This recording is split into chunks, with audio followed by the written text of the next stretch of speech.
அஸ்ஸலாமு அலைக்கும் வரஹ்மத்துல்லாஹி வபரகாத்துஹு.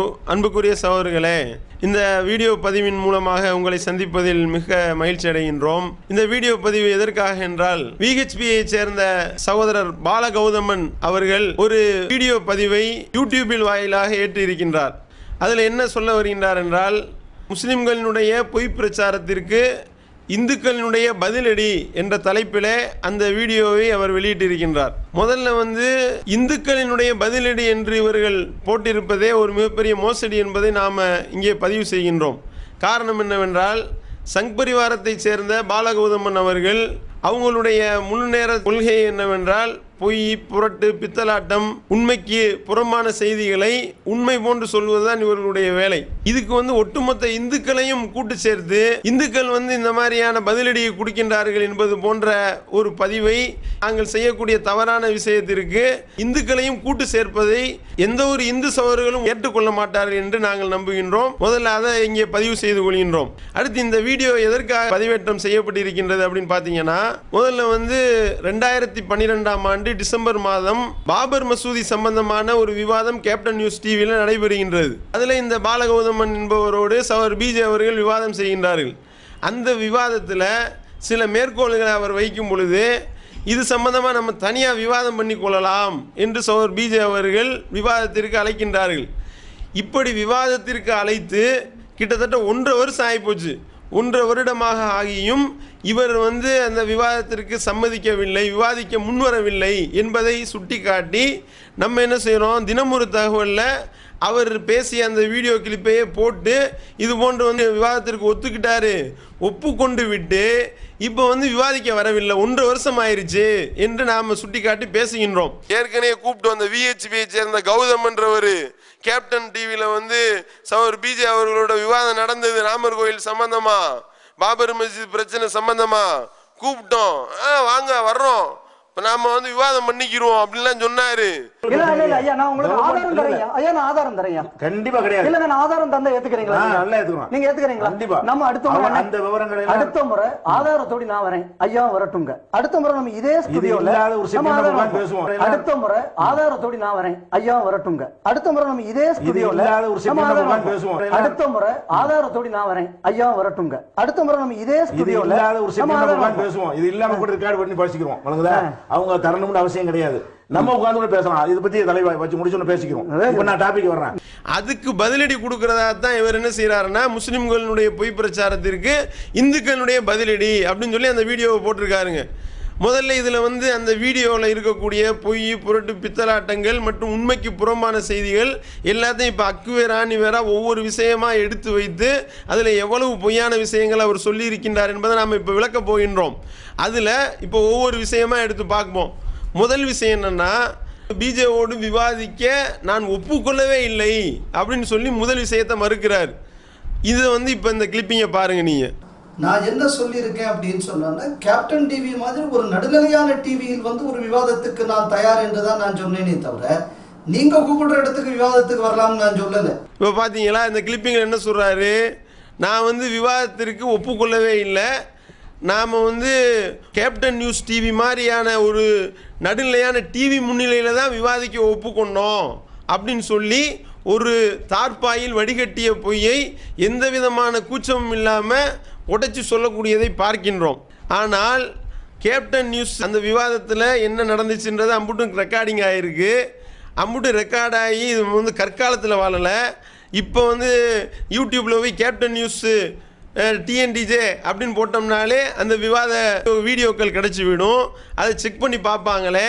செக் பண்ணி பார்த்தா அதில் நம்ம விவாதத்துக்கு ஒத்துக்கிட்டோமா இல்லை மறுத்தோமா, இது கேப்டன் நியூஸ் மாதிரியான ஒரு டிவி முன்னிலையில் தான் நான் விவாதிப்பேன்னு சொன்னோமா அல்லது நான் உங்களோட விவாதிக்க தயார்னு சொன்னேனா என்பது குறித்து மக்கள் செக் பண்ணி பார்த்துருவாங்களேன்ற ஒரு பயம் கூட கிடையாது. அப்படி ஒரு வெட்க உணர்வு கூட இவர்களுக்கு கிடையாது. அப்படி எந்த விதமான ஒரு தயக்கமும் இல்லாமல் ஒரு பச்சை பொய்யை இவர் துணிந்து சொல்கின்றார். நான் விவாதத்துக்கு நான் ஒப்புக்கொள்ளவே இல்லை அப்படின்னு சொல்லக்கூடியதை பார்க்குறோம். ஆனால் அவர் என்ன சொன்னாரு. இப்ப அந்த கிளிப்பிங்கை நீங்க பாருங்க. சாராய சரிவுல ஒரு முடி காணா போச்சுங்க பிரச்சனை வந்தா அதுல அரசாங்கத்துக்கு காஷ்மீர் அரசாங்கத்துக்கு எதிராக கலவரம் நடந்த இந்துக்கள் செத்தாங்க இல்லையா? இந்துக்கள் ஐயா நான் உங்களுக்கு ஆதாரம் தரேன். ஐயா நான் ஆதாரம் தரேன். கண்டிப்பா கிடையாது. இல்ல நான் ஆதாரம் தந்தா ஏத்துக்கிறீங்களா? நல்லா ஏத்துக்கிறோம். நீங்க ஏத்துக்கிறீங்களா? கண்டிப்பா. நம்ம அடுத்த முறை அந்த விவரங்களை அடுத்த முறை ஆதாரத்தோட நான் வரேன். ஐயா வரட்டுங்க. அடுத்த முறை நம்ம இதே ஸ்டுடியோல இல்லாத ஒரு சினிமா பேசுவோம். இது இல்லாம கூட ரெக்கார்ட் பண்ணி பேசிக்கிறோம். அவங்க தரணும்னு அவசியம் கிடையாது. நம்ம உட்கார்ந்து பேசலாம். இது பத்தி தலைவாய் வச்சு முடிச்சு பேசிக்கிறோம். இப்ப நான் இப்போ இந்த கிளிப்பிங்கில் இவர் என்ன சொல்கிறாரு, சௌர் பிஜே அவர்கள் இதுக்கு சம்மந்தமாக வந்து நம்ம தனியாக கூட விவாதம் வச்சுக்கிருவோம் அப்படின்னு சொல்லி சொல்கிறாங்க. இதுக்கு வந்து இவங்க தான் தரணும்னு சொல்லி தேவையில்லை.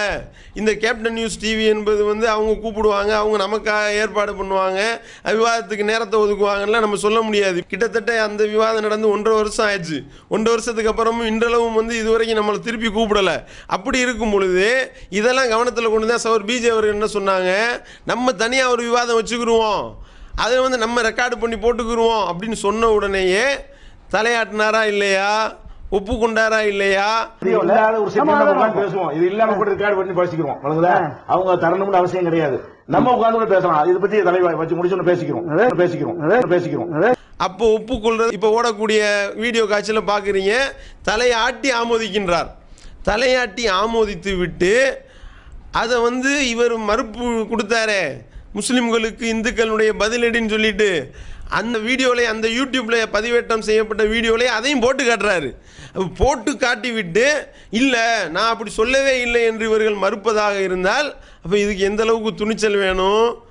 இவங்க வந்து எந்த அளவிற்கு வந்து சொன்ன பொய்யை அதை வந்து எந்த விதமான தயக்கமும் இல்லாமல் மறுபடியும் பொய் சொல்வதற்கு இவர்கள் எப்படியும் தயங்க மாட்டார்கள் என்பது இது மிகப்பெரிய ஆதாரமாக இருக்கா இல்லையா? காரணம் என்னென்னா இவங்களுக்கு அந்த மாதிரி தான் கிளாஸ் நடத்தப்படுகின்றது என்பதை நாம் வந்து அனுபவபூர்வமாக உணர்கின்றோம். சொன்னதை ஒரு நிமிஷத்தில் சொன்னதை அடுத்த நிமிஷமே அப்படியே மறுப்பாங்க. உதாரணத்துக்கு எடுத்துக்கிட்டிங்கன்னா இந்த ஹச் ராஜா எல்லாம் வந்து இவங்களுடைய வகைராக்கள் தான். அவர் என்ன செஞ்சார், சன் நியூஸில் விவாதம் நடக்கும் பொழுது ஒரு விஷயத்தை குறித்து பேசுகிறாரு. ஜின்னா வந்து என்ன சொன்னார், பாகிஸ்தான் பிரிவினையில் ஜின்னா என்ன செய்தார் என்று சொல்லி ஒரு விஷயத்தை மேற்கோள் காட்டுறாரு. மேற்கோள் காட்டி விட்டு அடுத்த 5 நிமிஷத்தில் நான் எங்கே அப்படி சொன்னேன் அப்படின்னுவார். எல்லாம் சாக்காகி போயிடுவாங்க. என்னடா இது இப்போ தானடா அப்படி சொன்னார், இதை சொல்லி மறுகணமே 5 நிமிஷம் கூட ஆகலை, உலகமே பார்த்துக்கிட்டு இருக்கிற நேரத்தில் இப்படி அந்தர்பல்ட்டி அடிக்கிறாரே அப்படின்னு சொல்லி எல்லாம் அதிர்ச்சி ஆயிடுவாங்க. இப்போ அந்த கிளிப்பிங்கை பாருங்க. ஏன்னா நீங்க 47 வரைக்கும் முகமது அலி ஜின்னாவே காந்திஜியை இவர் ஹிந்து லீடர் பாரு, காங்கிரஸ் பார்ட்டி ஹிந்து பார்ட்டியும் பாரு. ஆனால் சுதந்திரத்துக்கு பிறகு இல்ல நான் சொல்லல, நீங்க சொன்னீங்க நான் சொன்னீங்க, நீங்க சொன்னீங்களே காந்தியடிகள் இந்து பிரதிநிதி நான் சொன்னேனா? ஜின்னா சொன்னார்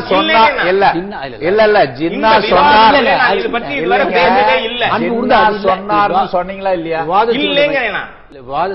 விவாதத்தில் நான் இதுவரை பேசவில்லை. நீங்க தொட்டதுனாலதான் இல்ல நீங்க சொல்ல போறீங்க. இந்த விவாதத்தில் நான் காந்திஜி ஜின்னா பற்றி பேசவே இல்லை. நான் வேணா ராஜா இந்த விஷயத்துல இதே நிகழ்ச்சியில தானே அந்த இருந்து கூட நம்ம யாரும் போகல, நீங்க தொடாதீங்கன்னு கூட உங்கள்கிட்ட சொன்னேன். நீங்க 47 வரைக்கும் முகமது அலி ஜின்னாவே காந்திஜியை இவர் ஹிந்து லீடர் பாரு, காங்கிரஸ் பார்ட்டி ஹிந்து பார்ட்டியும் பாரு. கொஞ்சம் அமைதி. ஜின்னாவைய சேர்த்து என்ன சொன்னீங்க? எதுக்கு இப்ப என்ன சொன்னீங்க அதை சொல்லுங்க. நான் விவாதத்தில் இந்த சப்ஜெக்டை கொண்டு வரலையேங்க. இது அனாவசியமா பேசி பிரயோஜனம். நீங்க திருப்பி நீங்க ஏன் அதை தொடங்குனீங்க? நான் தொடவே இல்லையே. நீங்க தொடவே இல்ல. என்ன ஆவாங்க இப்ப பொய்ய திருப்பி அங்க போகாதீங்க. நீங்க பேசுறது ஜின்னாவையும் காந்தியடிகளையும் சேர்த்து பேசுறது, நீங்க சொல்றத நான் சொல்லலன்னு நீங்க சொல்றீங்கன்னு சொன்னா இப்ப இந்த நிகழ்ச்சியை பார்த்துட்டு இருக்கிற லட்சோப லட்சம் மக்கள் என்ன நினைப்பார்கள் அப்படின்றதுக்கு நான் வரேன். இது ஒன்றே இவர்களை பற்றிய சாட்சி என்பதோடு நான் நிறுத்திக்கிறேன். பாத்தீங்களா? அதாவது வந்து ஒரு விஷயத்தை முன்மொழிகிறாரு, சொல்றாரு, இவருடைய வாயிலிருந்து தான் வருது. அதை சொல்லிவிட்டு அடுத்த கணமே அடுத்து ஒரு 5 நிமிஷத்திலேயே அப்படி நான் சொல்லவே இல்லை அப்படின்னு மறுக்கிறார்கள் என்றால் இதுதான் இவங்களுக்கு கொடுக்கப்பட்டுள்ள ட்ரைனிங். இந்த ட்ரைனிங் அடிப்படையில் தான் சகோதரர் பாலகௌதமன் அவர்களும் அருமையாக பயிற்சி எடுத்திருக்கிறார். அந்த பயிற்சியினுடைய வெளிப்பாடு தான் கேப்டன் நியூஸ் டிவியில் விவாதத்துக்கு ஒப்புக்கொள்கின்றேன் என்று தனியாக விவாதம் நடத்தி கொள்வோம் என்று தலையாட்டி விட்டு அதை அப்படியே மறுத்து நான் அப்படி சொல்லவே இல்லை, நான் வந்து நடுநிலையாக ஒரு டிவி முன்னாடி வச்சு தான் விவாதம் பண்ணுவதற்கு தான் நான் ஒப்புக்கொண்டேன் என்று சொல்கின்றார் என்றால் இப்போ நம்ம சொன்னோம்ல அது உண்மையாவதா இல்லையா? இவர்கள் வந்து எத்தகைய பொய்யையும் விவாதத்துக்கு தயார் என்பதையும் சொன்னார்.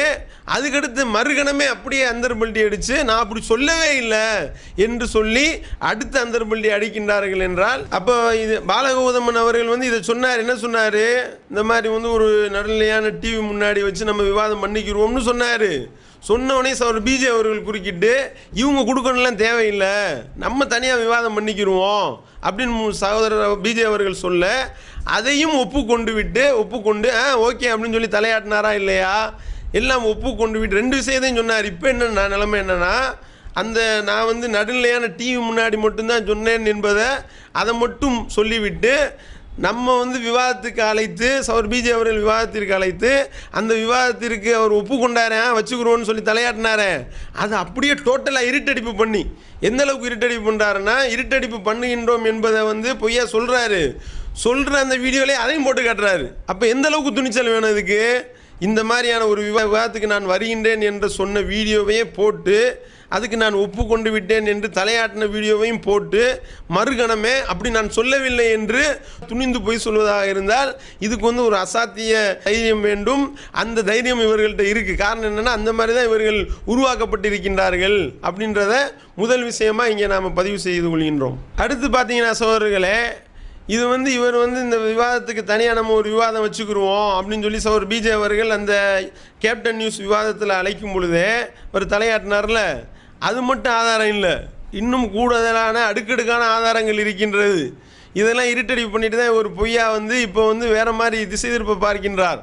அதாவது வந்து கேப்டன் நியூஸில் விவாதம் நடக்கின்றது. விவாதத்தில் சகோதரர் பிஜே அவர்கள் வந்து நம்ம ஒரு தனியாக விவாதம் வச்சுக்கலான்னு சொல்கிறாங்க. சரின்னு ஒத்துக்கிட்டவுடனே சகோதரர் பிஜே அவர்கள் அவர்கிட்ட வந்து கார்டு வாங்குகிறாங்க. விசிட்டிங் கார்டை வாங்கி அவர் வந்து இந்த மாதிரி என்னை கான்டாக்ட் பண்ணுங்க, நம்ம விவாதம் வைத்துக்கொள்ளலாம் என்று சொல்லி அங்கேயே சொல்கிறாரு. சரியா? அப்போ வந்து கார்டு கொடுக்குறாரு. கார்டு கொடுத்தவனையும் சார் பிஜே அவர்கள் ஏன்ட்ட அந்த கார்டை கொண்டு வந்து கொடுத்து இந்த மாதிரி வந்து இவருக்கு வந்து திருமறை குர்ஆனை வந்து தமிழாக்கத்தை அனுப்பிடுங்க, விவாதத்துக்கு தனியாக விவாதம் வச்சுக்கிறேன்னு சொல்லிட்டாரு. அது விவாதத்துக்கு உண்டான தேதிலாம் என்னன்றதை நீங்கள் ஏன்னா விவாத பொறுப்பாளர் நான்ற அடிப்படையில் என்கிட்ட வந்து கொடுத்து நீங்கள் வந்து விவாதத்துக்கு உண்டான ஏற்பாடுகளை பண்ணுங்க, அவர் ஒத்துக்கிட்டாரு அப்படின்னு சொல்லி சார் பிஜே அவர்கள் அந்த கார்டை என்கிட்ட கொடுக்குறாங்க. உடனே நான் என்ன செய்கிறேன், கார்டை வாங்கி அவருக்கு கால் பண்ணி அப்போ வந்து நான் வந்து மாநில துணை பொதுச் செயலாளராக இருக்கிறேன்.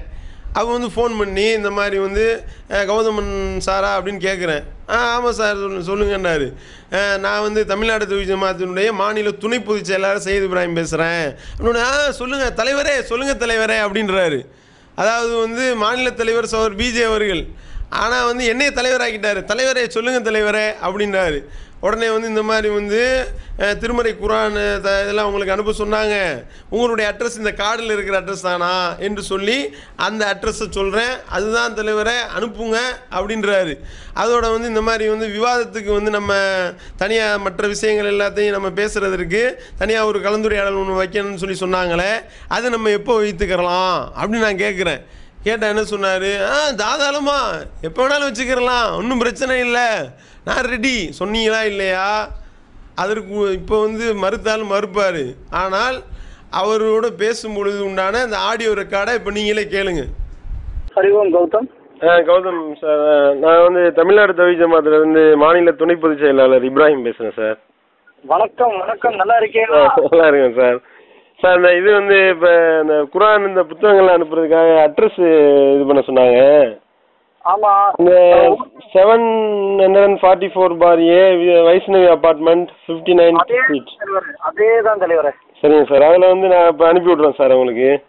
நானும் அவங்களுக்கு பேசணும்னு நினைச்சேன், அந்த பாட்டு அனுப்பணும்னு நினைச்சேன், நான் அனுப்பிச்சு விட்டுறேன் நாளை மறுநாள்ல. சரிங்க சார். அகநானூர் வந்து எதுவும் மெயில் பண்ணீங்களா இல்லை சொல்றீங்களா சார்? ஏன்னா வந்து அதையும் கேட்க சொன்னாங்க உங்கள்கிட்ட.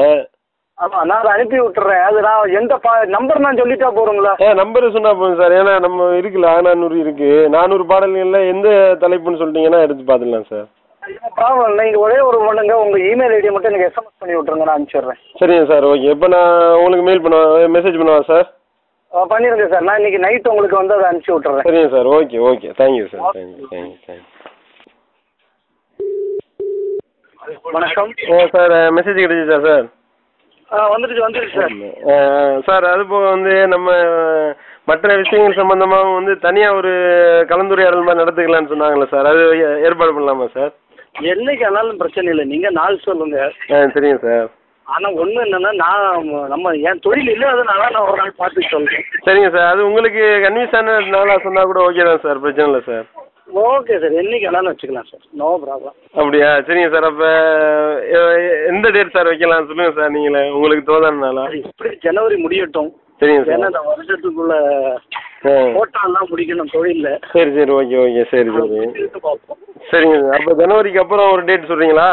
நான் சொல்கிறேன் சார், ஏன்னா கொஞ்சம் ஆஃபீஸ் வேலையெல்லாம் முக்கியம் இல்லை நமக்கு. சரிங்க சார், ஓகே ஓகே, சரிங்க சார், ஓகே. வேற ஒன்றும் கிடையாது. சரிங்க சார், ஓகே ஓகே. அப்போ நீங்கள் மெயில் அனுப்பிட்டு கொஞ்சம் தகவல் சொல்லுங்க சார். நான் அடிக்கடி டச்சில் இருக்கேன். சரிங்க சார், ஓகே, தேங்க்யூ.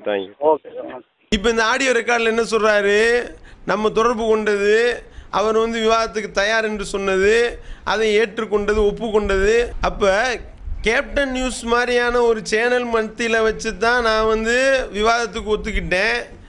தனிப்பட்ட ரீதியில் வந்து விவாதம் நடத்துறதுக்கு நான் ஒப்புக்கொள்ளவில்லை என்று இப்போ இவர் பொய்யா புரட்டி சொல்கிறாரு.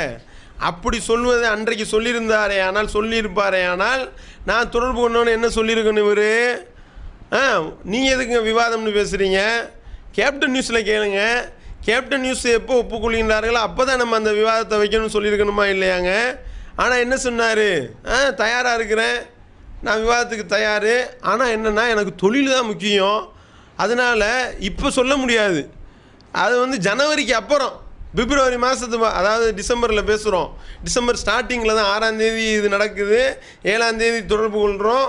டிசம்பரு, ஜனவரி, பிப்ரவரி மாதம் 3 மாதம் கழிச்சு தான் சொல்கிறாரு. 3 மாதம் கழித்து தான் டேட்டு தர முடியும்னு சொன்னார். அப்படி சொல்லித்தான் வந்து விவாதத்துக்கு தனிப்பட்ட ரீதியில் சவர் பிஜே அவர்களோட தனிப்பட்ட ரீதியில் ரெக்கார்டிங்காக வச்சு பண்ணணும்னு நம்ம சவர் பிஜே அவர்கள் என்ன சொன்னாங்களோ அந்த விவாதத்துக்கு தான் ஒப்புக்கொண்டார். அதற்குத்தான் தேதி தருவதாக சொன்னார்.